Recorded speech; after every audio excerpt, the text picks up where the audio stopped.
I dream ప్రేక్షకులకు నమస్కారం అండి. నా పేరు ఆంజనేయరాజు. నేను ట్రెడిషనల్ హీలర్ని. ఈరోజు మన ప్రేక్షకులకి క్యాన్సర్ గురించి మంచి విషయాలు తెలియజేద్దామని ఈ ప్రోగ్రాం ఇస్తున్నామండి. క్యాన్సర్ ఎవరైనా చనిపోయారు అని మనకు తెలిస్తే మన బంధువుల్లో కానీ స్నేహితులు కానీ ఎవరైనా 90% అబోవ్ 2 కారణాలు ఉంటున్నాయండి. ఒక 30% హార్ట్ అటాక్, 60% పైన క్యాన్సర్. అనేక రకాలైన క్యాన్సర్లు.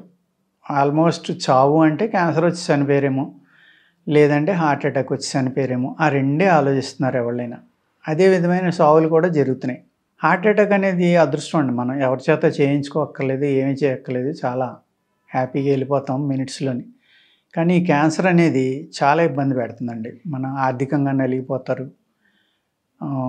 ట్రీట్మెంట్స్ కూడా చాలా కాస్ట్లీ అయిన ట్రీట్మెంట్స్. అదేవిధంగా క్యాన్సర్లో కూడా అన్ని క్యాన్సర్లకి మనం ఇమీడియట్గా అది విపరీతంగా పెరిగిపోయి చనిపోవడం అనేది జరగదండి. కొన్ని చాలా స్లోగా పెరిగే ఉంటాయి, కొన్ని ఫాస్ట్గా పెరిగే ఉంటాయి. అందులో బ్లాస్ట్ అనే రకం ఉంటుందండి, అది చాలా ఫాస్ట్గా డెవలప్ అయిపోతుంది. డెవలప్ అయిపోయి అతి తొందరలోనే మనిషిని చంపేయడం జరుగుతుంది.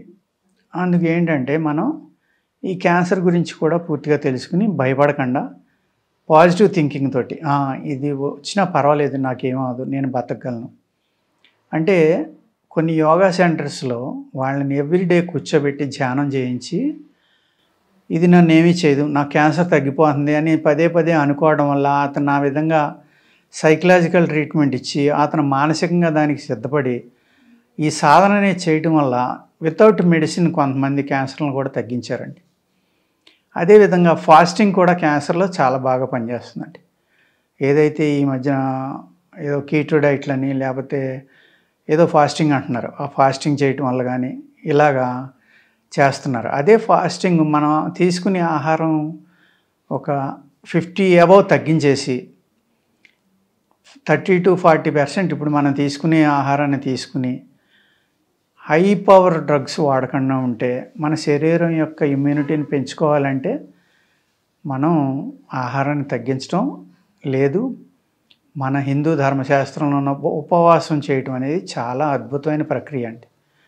ఎందుకు అంటే ఒక స్వామీజీ చెప్పారు, శంకరమఠం ఆయన ఎవరో చాలా పెద్ద ఆయన ఇంగ్లీష్లో చెప్తూ ఉంటే నేను విన్నాను. ఆయన చెప్పింది ఏంటంటే ఈ ఉపవాసం అనేది మనం ఎప్పుడైతే చేసామో, రోజుకు ఒకసారి తిన్నామో, ఈ పొట్టలో ఉన్న బ్యాక్టీరియా అంతా కూడా శరీరం అంతా వ్యాపించి అనేక రకాలైన పనులు చేసి వందలాది వేలాది టీ సెల్స్ని పుట్టిస్తుందంటండి. ఎప్పుడైతే ఆ టీ సెల్స్ని పుట్టించిందో ఒక టీ సెల్లో 10,000 ఆటో ఇమ్యూన్ సెల్స్ని చంపుతుందని ఆయన చెప్పారు. ఆ విధమైన మెకానిజం అనేది మన శరీరంలో ఉందండి, భగవంతుడు ఇచ్చింది. ఆ మెకానిజం అనేది దాన్ని మనం డెవలప్ చేసుకోకుండా ఓన్లీ మెడిసిన్స్ మీద ఆధారపడి భయపడిపోయి సైకలాజికల్గా నాకు క్యాన్సర్ వచ్చింది, నేనేదో అయిపోతాను అనుకోవడం వల్ల మీ బాడీ అతి తొందరగా వీక్ అయిపోయి మిమ్మల్ని అనేక రకాలుగా ఇబ్బంది పెడుతుందండి. కాన్ఫిడెన్స్ అనేది నాకు ఏం చేయదు, నన్ను ఏం చేస్తుంది, ఏమీ చేయదు, అదే తగ్గిపోతుంది, మందులు ఉన్నాయి కదా వాడుకుందాం, కెమో ఉంది కదా వాడుకుందాం, లేదా ఆపరేషన్ ఉంది చేయించుకుందాం, ఇలా ఈ విధమైన ఆలోచించతోటి పాజిటివ్గా ఆలోచిస్తా ఇది కూడా ఆటో ఇమ్యూన్ ప్రాబ్లమే కాబట్టి బలమైన ఆహారాన్ని తీసుకుంటా మంచి వాతావరణం నుండి ఎక్కువ ఆక్సిజన్ తీసుకునే వాతావరణానికి వెళ్ళడం వల్ల కూడా మన శరీరంలో అనేక రుగ్మతల నుంచి కాపాడుకోవచ్చండి. ఆటో ఇమ్యూన్ ప్రాబ్లమ్స్ అనేవి ఆటోమేటిక్గా తగ్గుతాయి. ఏ విధంగా తగ్గుతాయి అంటే మీ ఇమ్యూనిటీ పెరిగిపోతుంది. ఏదైతే మీరు మంచి ఆక్సిజన్ తీసుకున్నారో తప్పనిసరిగా మీ శరీరం యొక్క ఇమ్యూనిటీ పెరుగుతుంది. దానికి సపోర్ట్ ఇవ్వాలంటే ఏం చేయాలి? మీరు మంచి ఆహారం కూడా ఇంపార్టెంట్, శక్తిని పెంచేది.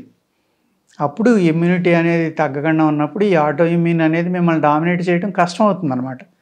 అప్పుడు ఏమవుతుంది, మీ లైఫ్ ఎక్కువ సంవత్సరాలు బతకడం అనేది జరుగుతుంది. మీరు సపోజ్ డాక్టర్లు చెప్పారు మీది 4th స్టేజ్, ఒక 4 నెలలో 6 నెలలో సంవత్సరం అని చెప్తారు. కానీ ఈ జాగ్రత్తలు పాటించడం వల్ల అదే జీవితాన్ని 5 సంవత్సరాలు 10 సంవత్సరాలకు కూడా తీసుకెళ్ళొచ్చండి. ఆ విధంగా మెడిసిన్స్ కూడా అనేక రకాలైన మెడిసిన్స్ ఉన్నాయండి. ఈ ఆటో ఇమ్యూన్ ప్రాబ్లమ్ని తగ్గించడానికి కానివ్వండి, అదర్వైజ్ ఏదైతే వైరస్ ఉందో ఆ వైరస్ని ఆపడానికి, దాన్ని చంపడానికి అనేక రకాలైన మందులు ఉన్నాయండి. మేము కొన్ని కేసులు రివర్స్ కూడా చేయగలిగాం, అంటే 90% వరకు తగ్గించగలిగాం క్యాన్సర్ని. అలా అని అందరికీ తగ్గిస్తామని కాదండి. అయితే క్యాన్సర్ రావడం వల్ల పెయిన్స్ గానీ, ఆహారం తినలేకపోవడం గానీ, కొన్ని కేసులు వచ్చినాయండి. గొంతులో ప్రాబ్లమ్ ఉంది మాకు, గొంతు క్యాన్సర్ వచ్చింది, గుట్టక పట్టలేదని. వాళ్ళకి కూడా మేము 2, 3 రకాల మందులిచ్చి సెకండ్ డేనే వాళ్ళ చేత శుభ్రంగా ఆహారం తినిపించగలిగాం. వాళ్ళకి కావాల్సినవి తాగారు. వాళ్ళు ఎంత ఆనందపడ్డారంటే, తినకుండా చనిపోతామేమో అని భయపడ్డాం డాక్టర్ గారు. ఇప్పుడు సజ్జమేరు పర్వాలేదు, శుభ్రంగా తింటా చనిపోతాం అన్నారాళ్ళు. నాకు కళ్ళంట నీళ్ళొచ్చినాయి వాళ్ళ మాటలిని. అదేవిధంగా చిన్నపిల్లలు కూడా వస్తారు. 18, 14 ఏళ్ళు, 15 ఏళ్ళు ఇలా కూడా. వాళ్ళని చూస్తే మనకి చాలా బాధ కలుగుతుందనమాట. ఈ వయసులో ఈ వ్యాధి రావటం ఏంటి అనేది. అది కర్మానుసారం వస్తాయండి. భగవంతుడు మనల్ని అలా పుట్టించాడు కాబట్టి అవన్నీ భరించాలి కాబట్టి వస్తాయి. కానీ మేము మ్యాక్సిమం చేసేది ఏంటంటే, ఏదైతే క్యాన్సర్ వల్ల సైడ్ ఎఫెక్ట్స్ అంటే ఆహారం తీసుకోలేకపోవటం కానీ, లేదా ఆ బాధ భరించలేక చాలా ఇబ్బంది పడతారు కొందరు ముదిరిపోయిన తర్వాత. ఈవెన్ డాక్టర్లు కూడా అంటారు, మేము ఇంజెక్షన్ ఇచ్చినా కానీ 2 గంటల్లో మళ్ళీ అది మత్తు కూడా పట్టొదిలేస్తుంది, వాళ్ళు ఏడుస్తూనే ఉంటారు, ఏం చేయాలో మాకు అర్థం అవ్వదని. అలాంటి పెయిన్స్ నుంచి మేము మ్యాక్సిమమ్ ఇబ్బందులు లేకుండా వాళ్ళు లాస్ట్ టైం వరకు చాలా హ్యాపీగా తింటా తిరుగుతా, దానివల్ల ఏమన్నా చెడు జరిగితే ఆ చెడు జరిగేదాకా వాళ్ళని కాపాడటానికైతే మాది ఒక 70% వరకు సక్సెస్ రేట్ ఉందండి. వాళ్ళు అంటారు, చాలా హ్యాపీగా ఉన్నాను డాక్టర్ గారు, బ్రహ్మాండంగా తింటున్నామని. ఎప్పుడైతే వాళ్ళు హ్యాపీగా ఉండి తింటున్నారో ఆటోమేటిక్గా వాళ్ళ సైకలాజికల్గా పాజిటివ్ థింకింగ్ అనేది పెరుగుతుంది. ఇంకా నాకేం భయం లేదు, నేను చావను, నేను బతికేశాను, నేను దీని నుంచి బయటపడతాను అనేది.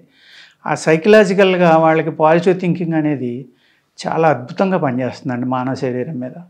వాళ్ళకి రెసిస్టెన్స్ పవర్ ఆటోమేటిక్గా పెరుగుతుంది. ఏదైతే మేము చెప్పామో నియమాలు, ఆహార నియమాలు కానీ, మందు ఎలా వేసుకోవాలని చెప్పామో, ఆ టైం టు టైం కనుక మీరు తప్పనిసరిగా ప్రయత్నించి ఇంకా అదే పని మీద ఉండాలి. తప్పదు కదా, రెండో మార్గం లేదు. ఆ విధంగా కనుక మెడిసిన్స్ అయ్యి వాడి ఆహార నియమాలు పాటిస్తాం, మేము తిన్న ఆహారం తీసుకుంటే తప్పనిసరిగా కొన్ని కేసులు రివర్స్ అవుతాయండి.